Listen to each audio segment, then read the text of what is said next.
Welcome to the Bay Area Business Podcast with Joseph Blackman. Twice a week, we highlight the people behind the businesses in the San Francisco Bay Area. Take your next step to success while being inspired by the journeys of others. Be great, be unforgettable, and be you. Put a big smile on your face as we begin the show in 3, 2, 1. Welcome to the Bay Area Business Podcast. I am here with Christine Hardy.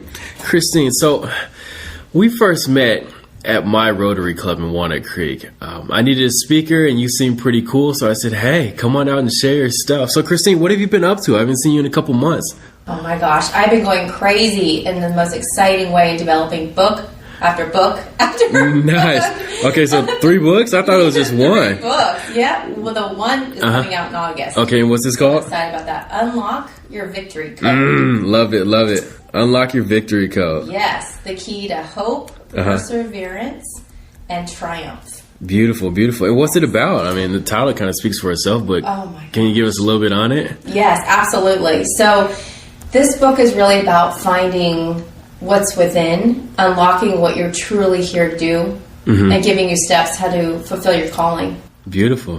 And so everybody says they can write a book, right? But you're writing one. So that kudos to that. It's beautiful. But tell us the process of writing a book. Is it hard? Are you self-published? Or are you just doing an ebook? You're doing paperbacks? Go into all the details, the nitty-gritty. Absolutely. So I didn't know I was a writer, but I do like to talk a lot. So I thought, well, I should probably put it on paper. This, yeah. But at the same time, I had actually started a Word document with all of these thoughts that I had that I wanted to keep and at some point share with the world. I didn't know how. And then it dawned on me just randomly one day, I should probably put all this into a book. Yeah. So really I had all of the drive and the creativity and the excitement of putting this book together. And then I just thought, I'm going to do it. It was really the decision. Yeah. It's the decision to say that this message or messages needs to be shared with the world. And what good is it if it's not shared so other people can improve and then help serve others? Yeah. And you probably heard this before, but and not to be mean or anything, but people, they say, "Oh, I can't learn anything from younger people," and you look like you're 12 years old. So what? But what makes you? What value is this book going to add to the world? It's a great question. So the whole thing, or the premise of my life, is to be of service. And I know that when people are passionate about who they are and what they're doing and what their calling is, and they have the energy to do it, they will put that out in the world and therefore serve other people. So it's a ripple effect. And then pretty soon we're basically all holding hands, kumbaya. Beautiful, love it. And everyone's growing and loving each other, and it's just a happy world. Nice, I love it. So you're giving out your book, you're giving out your skill and your gift, which will keep on giving. I mean, that's going to make the world a better place. So when is this book coming out? August 2014. All right, August. Is it Amazon, iTunes, and all the whole shebang? Is it any brick and mortar stores? It hasn't gone out there yet. It's in the publishing house right now. So it's being published by Balboa Books, which is the self-publishing division of Hay House. So they're going to be giving me some copies. Hopefully be able to give some of those away. But also definitely will be hooked up with Amazon and Barnes & Noble. Nice. Just hasn't gotten to that process yet. That's the very end. So probably end of July, when we start looking at where it's going to be spread out. Okay. And what's it like working with a publisher? Is it's got to be interesting, because I know some people who have wrote a book and they say, nowadays you can just self-publish and be fine. So it depends. With self-publishing, you have all of the reins. You're writing the book. You are actually putting your mind to paper, as I like to put it, or your soul to paper. And when I was hearing Wayne Dyer speak just a few weeks ago at Fort Lauderdale, he said, all of my 42 books that I've written, I've literally locked myself in a room for 90 days and just wrote, just putting my hand to paper. And I have never had anyone else write my material. It just flows out of him. And so with self-publishing, you just get more of the reins. And you want to make sure that you have a lot of information already down and put together, because once you send it to the actual publisher, they're just going to help kind of format it.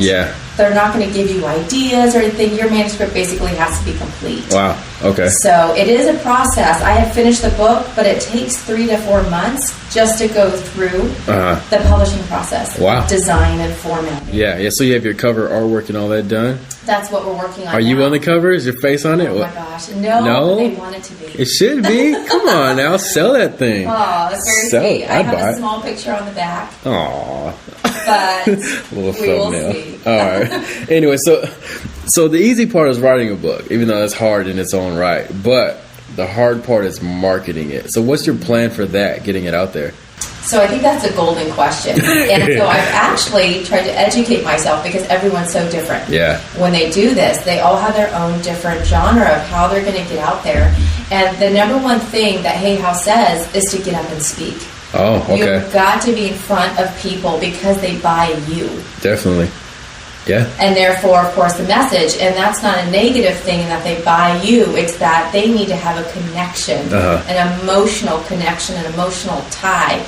Why should I listen to this person? Who is this person? Is she living, breathing, speaking? Yeah. You know, what she's saying. Yeah. Is this really who she is? And so it's really important to be in front of someone, whether it's, you know, doing a Skype or whether it's speaking in front of hundreds of people. You really have to be active in the community. And so I'm working on being on more stages. That's my number one. Yeah. Looking for speaking engagements to how share do you, the message. And this is great because when you, of course, to get more eyes and ears, you want to be on stage behind a microphone. How do you get there? How do you find speaking engagements? It's a really good question. I called you. Yeah. Yeah. Just kidding. But kind of. You really tap into your community and see what groups are around. Meetup groups, Rotary groups, networking groups. Because what I find is that when I've been a part of them, a lot of people don't like volunteering to speak. Exactly. They really don't. People hate speaking to a stranger to come in. And this is an audience that doesn't know you. You can, I kind of like, it depends. I love knowing everybody, and I really engage with people when I come in, no matter if I know them or not. But it's also kind of nice to see fresh faces, get fresh ideas. They teach me. I feel like a teacher in the fact that they always learn more from their students. So you have to be a sponge, and then at the same time be able to really deliver a message that they can grasp onto and learn from. Okay. All right, so just real quick, give me 2 public speaking tips. Come early. Early. Come early. That helps. I'm talking just about 10-15 minutes early so that you can introduce yourself to the audience. Shake their hand, say, my name is Christine, what's your name? And start a dialogue. Yeah. You really want to connect with your audience. That's number 1. Come early. Okay. Number 2 is make it a conversation. That's always been my key. I don't like talking at people. I want to engage with people because they add value to my life and vice versa. And so I really like making my speaking engagements discussions. So, but when Christine is in front of 1,000 people, I mean, you can't make that a discussion. I can't. And what I've seen other speakers do, such as my cousin, they have them raise their hand. I'll say I.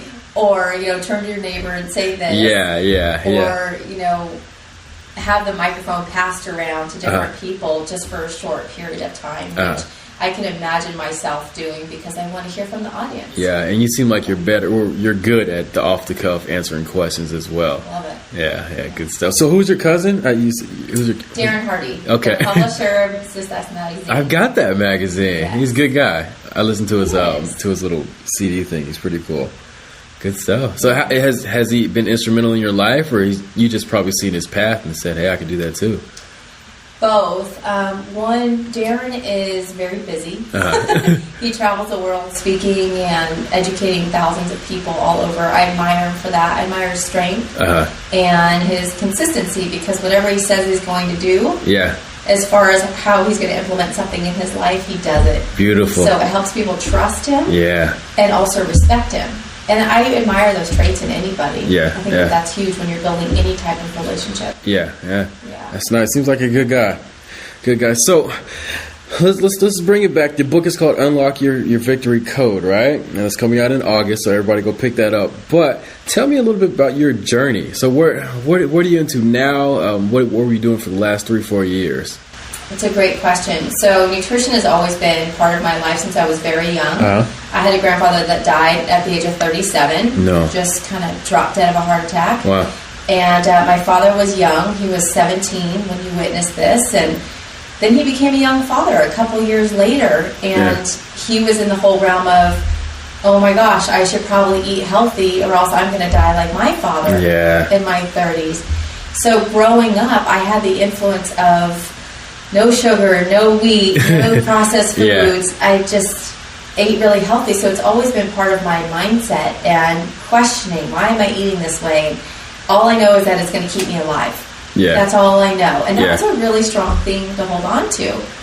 So, of course, I got my education in nutrition, and it's taken me very far, and it's a huge passion of mine.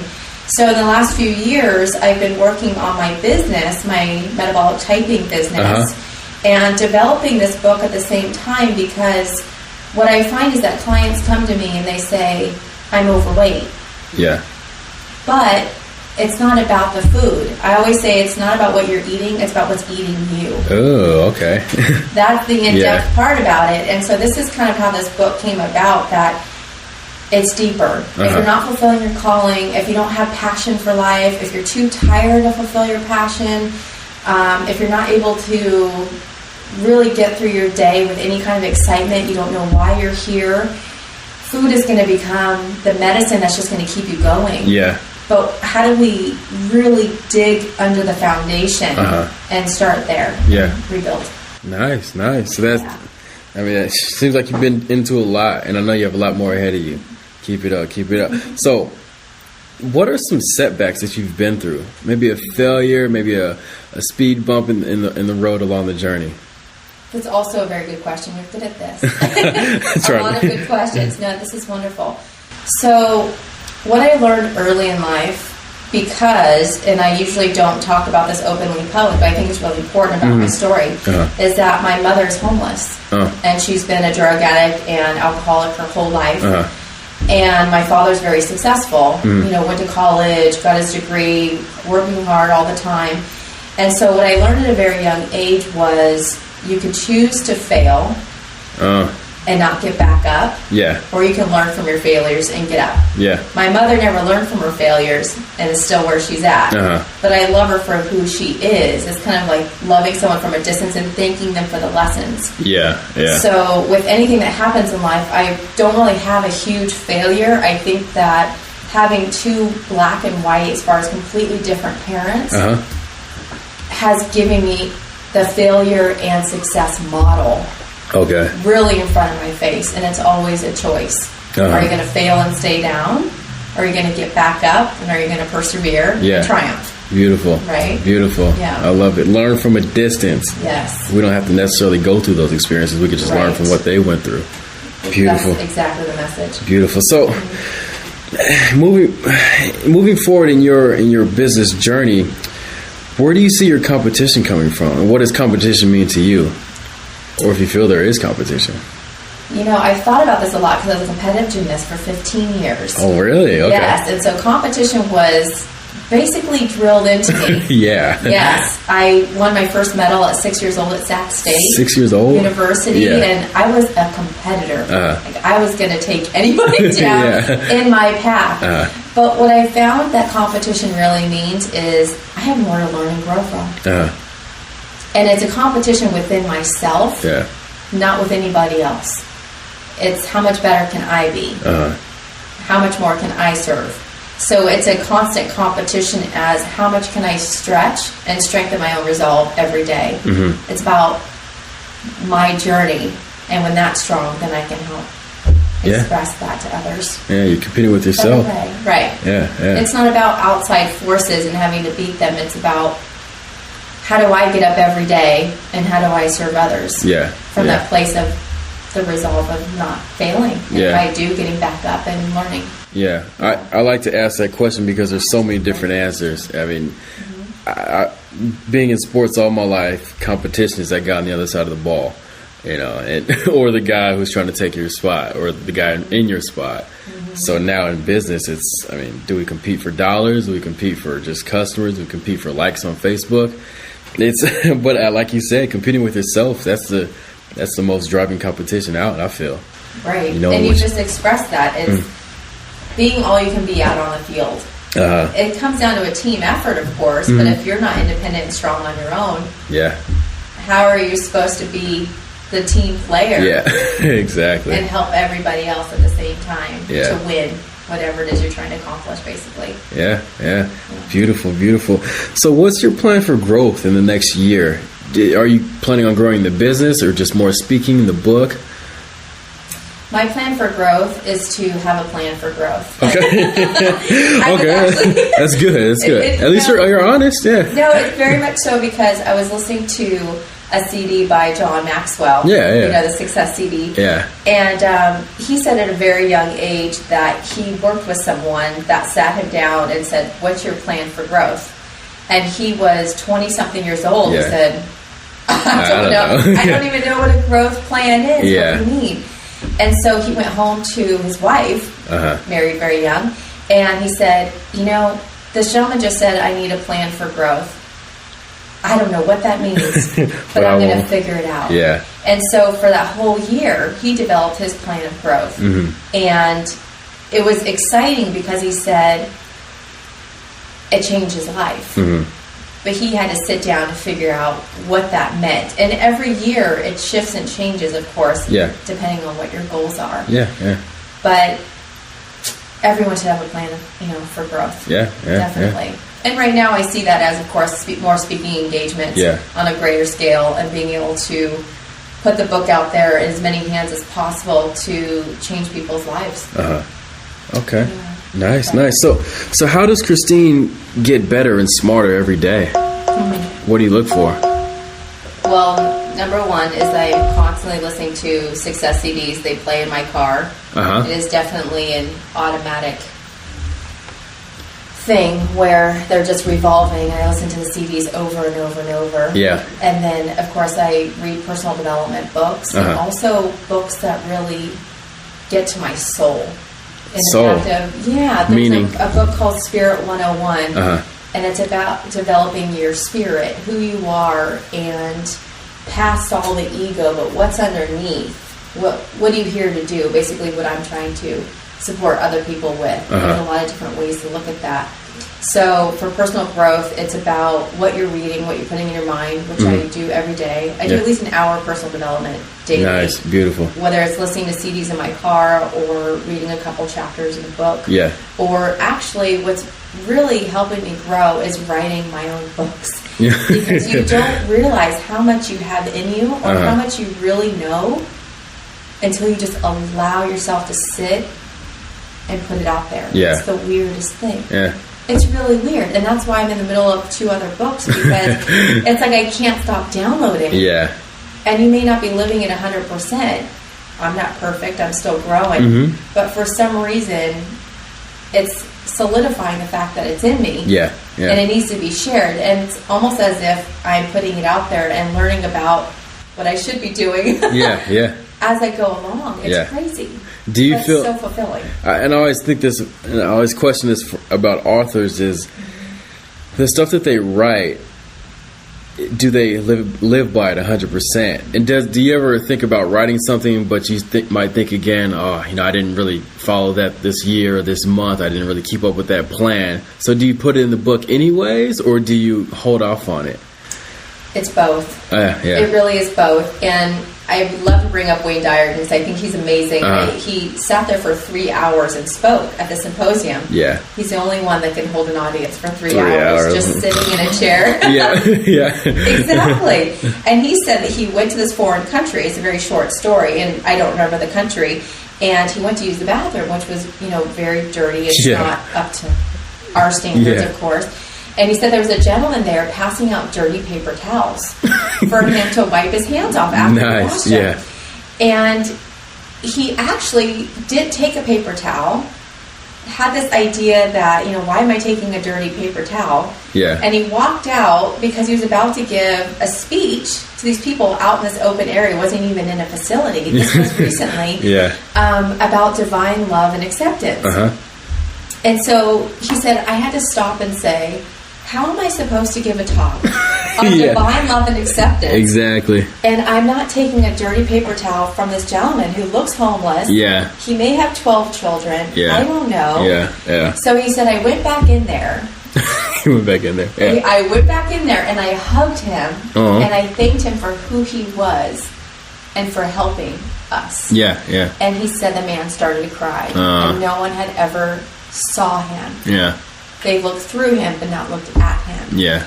And it's a matter of really being open to your own lessons. I mean, he's written 42 books and he's constantly, just being human, having to put yourself in check, but how fast do you learn from that? But now he can tell it on stage and as an example, like, I'm not perfect, but these are the rules or the ideas that I live by. Yeah. And because I do, I turned it around. Quickly. Yeah. And was able to bring more love into that man's life than he maybe has ever seen. Yeah. No one's ever seen him and recognized him and even hugged him. Mm-hmm. So, and acknowledged him for the help of just handing a paper towel. Yeah. It's just that simple. He practiced what he preached, so, what he was about to preach. Yeah. So it goes both ways. Is that we're human, we're not always going to fulfill everything. But at the same time, it doesn't mean that lesson isn't there for maybe someone else and it turns their life around in that one sentence. Yeah. And that was all they needed to stay alive. Yeah. And keep going. Okay. So I need you to think out loud for a little bit. What does self-reflection sound like to Christine? So what does it sound like? Yeah. The way Wayne Dwyer, or what Mr. Dwyer, the way he talked to himself. What does it sound like to you in your head? It sounds like someone beating on the door. Yeah? No, that's fine. It does. It really is kind of a pounding, and it brings my awareness up. So when you say that, all I can think of is it's a wake-up call. It's an awareness. Yeah. And you have to really stop, and I go. Yeah. But when I stop, just as people know when they meditate, things just download. So that self-reflection can only come in when you are open and willing.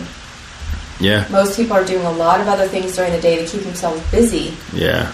And they're not even realizing that something's trying to get in. That self-reflection is basically, who do you see in the mirror every day? Yeah.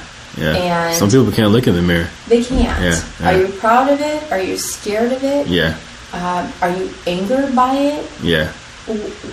What do you see? And people of different faiths will say, well, how could it be anything other than God, right? You're looking back. Yeah.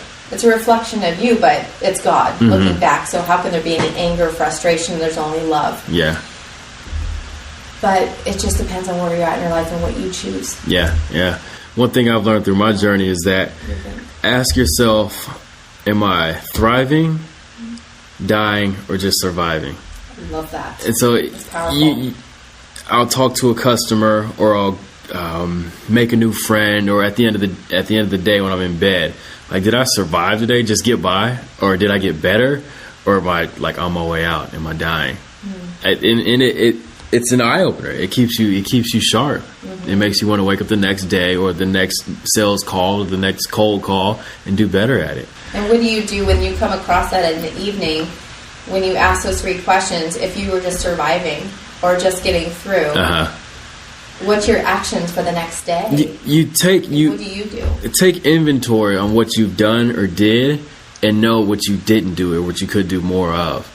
Meaning that if I talk to a customer and I didn't feel like I didn't get across to her, or I didn't really create that bond that should be there, then I know next time with the next customer that it's on my mind, like, hey, you got to do better at this. It's got to be a deeper connection to make them want to come back and buy more. Or if it's, in personal relationships, like, did I treat her right, or was I okay with him, and what he did that, should I responded differently? So it makes you take inventory, know what all you have and what you did. Most people don't ask those questions or know to ask those questions. Yeah. because their eye on the ball is not there anymore. Yeah. They're not sure where the ball is. Or they're watching Basketball Wives or something. Right. Yeah. Right. I Yeah. love that. Yeah. Absolutely. I'm going to implement that. That's powerful. Cool. Well, put it in your book. I will. You don't even have to shout me out. It's all right. All right. So you're an entrepreneur. Yes. It's a beautiful journey. It's lonely. It's dark at times, but it'll be fulfilling. So, and I like asking this question because I get mixed results. But what does retirement look like to Christina? Christine. Retirement to me is having enough money Yeah. yes, Oh, yeah. but not to be able to go and lay on an island and drink Mai Tai, but to be able to serve more people Yeah. without a fear of surviving or paying the bills. Love it. It's basically serving from your overflow. Yeah, yeah. When the cup The runneth cup over. is full, yeah. yeah. So you're serving from your overflow, Yeah. and that's the most powerful. And not that that's not something that every speaker or any entrepreneur, I think, definitely strives for. They're not going to be any different in interaction just because maybe they're $5 short or whatever it is. Yeah. Being very basic about this, but that's really what it means to me. Yeah. And retirement means to lie down. Yeah. It really does, and Yeah. to watch everybody else have fun. Yeah, yeah, that's and it. I want to be standing up and having fun speaking. Yeah, and engaging with people around the world. That's I wanna be beautiful. active. And in I it. think it's in one of the Southeast Asia in their languages, they don't have a word for retirement. And even in the Bible, there's no word for retirement. Like, you don't stop. You Right. just keep giving or keep doing. Right. Yeah, and I love your thread on giving from your abundance, because you can't give if you don't have any more to give for yourself. I've learned in this entrepreneurial journey that if I don't take care of myself first, it's like the airplane thing. The thing drops out of the ceiling, right? And they want you to secure yours before you put on your kids or your loved ones. Right. So we have to take care of ourselves first, and then give out and put out and do more. A constant reminder. I think we need to be reminded every day Yeah. about, especially women. Uh. But at the same time, it's a very powerful statement if you actually take action on that. Yeah, Really. yeah. Beautiful. This is good stuff. So you're a reader. Sounds like you're a reader. Recommend one personal development book and one business book for our listeners. I can do 2 in 1. Okay. Give my cousin a high five with the compound effect. Okay. Oh, I love it. That's one of my that shape. Darren Hardy, the compound effect. We can talk an whole hour about that. Oh my. The reason is because it goes both ways, as you know. You've read that book at least 3 times. And if you're not consistent in your life as far as business, Yeah. you're probably not that consistent with your relationships as far as what you say and what you do. How you do everything, or how you do anything is how you do everything. Yes. And so something that touched me not long ago, he actually posted something on Facebook of a gentleman who was proposing marriage to his girlfriend. And it was a very pretty table that had all these, rose petals and candles, and it said, "Will you marry me?" in these rose petals. Yeah. And then it had the compound effect book. No. Right there. Yeah. And Darren, of course, is very excited. Like, Yeah, he made this happen. But it shows that it's the compound effect of your actions and your spirit and your service every day. Compounded consistently. What spoke to me? It goes both ways. That's why I love that book. The 1 degree shift. I guess if a plane leaving LA is trying to go to Florida and they turn 1 degree to the left, they're going to hit New York or Maine. It's like, whoa, just 1 degree, Right. 1 degree. So every day you can do one thing better, and at the end of the year, you'll see how far you've gotten. And that's just, talking to what you were saying earlier. What could I be better at? Did I just survive today? Yeah. It's stepping up your game just that 1 more inch so that you can hit the bullseye. Yeah. Instead of get tired endlessly throwing darts Yeah. and never getting close. Exactly. And I tell people that in practice as well, in my nutrition practice, is that we can be throwing darts at a dartboard all day, and you can continue to go to your friends for advice and all these different doctors and the TV, and end up with 1,000 supplements in your cupboard, and hope that you hit the target. Or you can scientifically evaluate this, figure out what's right for you genetically, and hit the target every time. So it's what's your system. Yeah, you can throw darts, you're going to be a sniper. Sniper rifle. Yes. All right, so that was the personal development and the business book, or just the personal development book? I like it for both Okay. because it does resonate with both sides. Well, people drive businesses, so it's kind of a trick question, but either way it can work. That's true. So I do like that, like I said, for both. But for personal development, there's a book that I'm reading through now, and it's What Do You Say When You Talk to Yourself? Ooh, nice. Go into that a little bit. And I think that that's really important. And my boyfriend actually bought that book for me. And I thought, well, I don't have negative thinking. But when you get into being an entrepreneur and really you are it, you have to do a lot of self-talk. And sometimes it may not be pretty if you feel like you're failing, right? So how do you strengthen that? Every single thing that you say to yourself, it's either causing you despair or it's helping you be a champion, because your mind doesn't know the difference, right? Yeah. Imaginary and not. Your mind doesn't know the difference.